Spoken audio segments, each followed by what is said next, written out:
Welcome back to Gold to Grandmaster, the last YouTube series you'll ever need to learn how to play Hypixel Bridge at the level of a Grandmaster. If you missed the last episode, check it out here. Timestamps for everything we'll cover are in the description in the video player, so feel free to skip around. Before we get into the video, we want to say a massive thank you to everyone who commented on the last video. These people are among the best players in the world and we look up to them a lot. Your support means a lot to us. In this video, we'll focus on map development. Map development is the changes the bridge undergoes throughout the game. Obviously, as the duel progresses, the bridge will change from a straight, flat, one block wide line, and making the map work for you is one of the most effective and important ways to win a bridge duel. As always, the strategies we cover today are not the only ones, but they are, in our opinion, the most important, and we will go over the more nuanced ones later in the series. The most basic form of map development is building the center bridge up to height limit. The height limit is y equals 100 on all maps, and there are many texture packs you can use to highlight this block. Some videos with helpful information about overlays will be in the description. A good opponent will develop their side of the bridge up to the height limit. If you don't, you'll be the guy with no blocks on their side when the bridge looks like this. If you're that guy, you're about to lose, trust me. The best way to get to height limit is by placing blocks under you as you run so as to not waste time slowing down to build. A good opponent will do this too, so you'll meet halfway along the bridge. Get some map advantage in the form of height by stacking up like this, building under you and in front of you. So, let's say, hypothetically, for the sake of argument, that you win the first fight. A great way to gain an offensive map advantage is by making a wing, which is also the fastest way to get called a sweaty tryhard in queue. We define it as any intentionally bridged path off the center bridge to a player's side of the map. It's also one of the most effective offensive tactics in the game, and is a little difficult to get right. Wing too close to the bridge and you'll be easy to hit off and counter. Wing too far from the bridge and your path to their goal will become too long and you'll be unable to use it without losing a race. Wing too close to their side and you'll have to PvP before you can take it. Wing too close to your side and they can turn it into a wing of their own.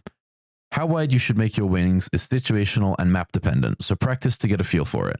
A few blocks past the side of their spawn is as far as you'll need to go in most cases. One option when an opponent wings is to mine their wing. This is rarely the correct option as it takes a long time and you're very vulnerable to attacks from behind. If you're very worried about your opponent doing this to your wings, place blocks on the outside to widen it. This has the added effect of making it easier to stay on the bridge if you're bowed. As great as wings are, they do not score goals for you. So how do you use it once you've built it? As discussed in the last episode, having height on your opponent is great because it expands your options on where to attack. This entrance looks too well defended, just jump over it and go for the other one, or a back entrance, or a top entrance, or maybe— Dude, we fucking get it, just move on. Okay, fine, I get the message. If your opponent runs on your wing to defend you, you can just run back along the wing and take the center bridge, or you can bypass, or PvP, or clutch to make a low wing, or— Dude. Okay, jeez. For real though, low wings are very powerful when used under high wings because you can drop off the high wing onto the low wing for a straight path to the opponent's side.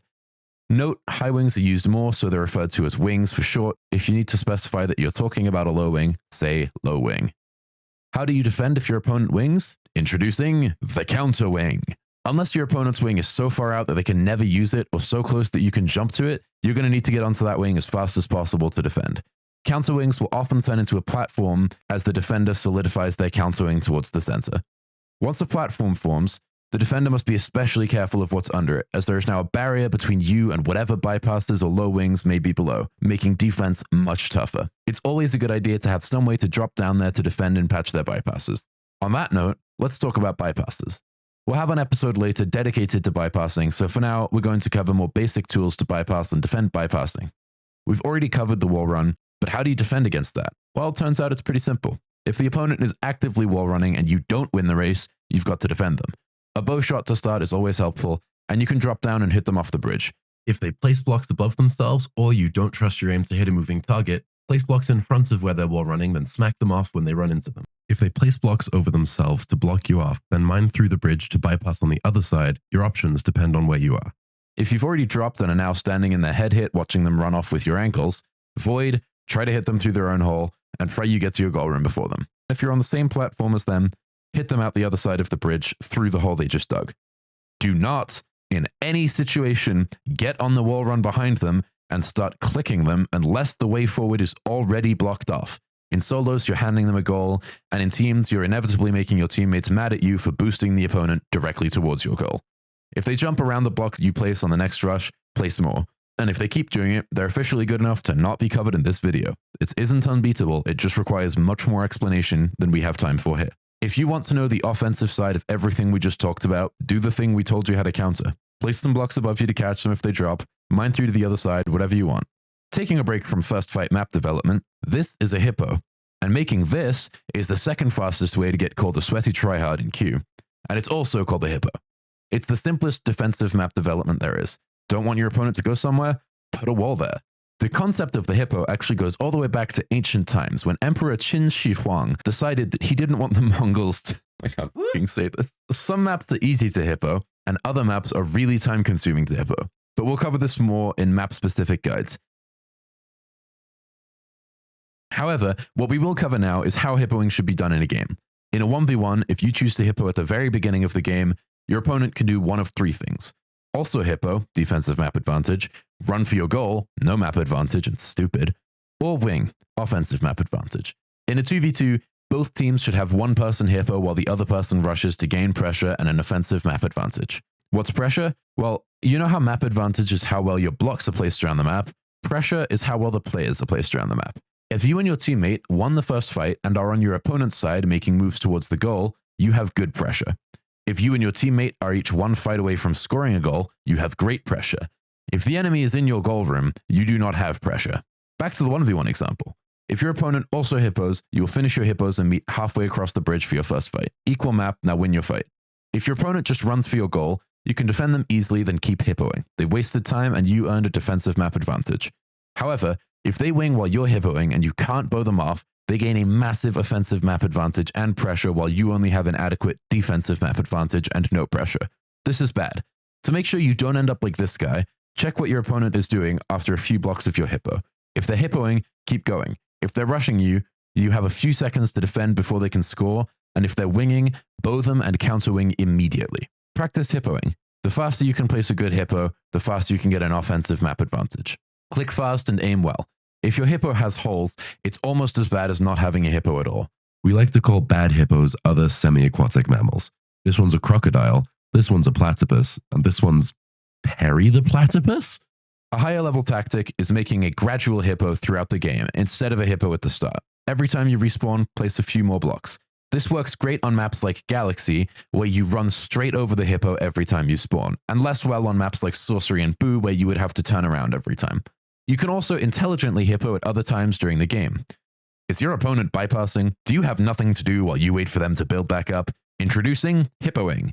Place a few blocks while you know they can't get up to you. Check on where they are. If they're still there, place some more. Before you know it, you'll have a full hippo in no time, and they'll just have a sad little bypass you can easily patch.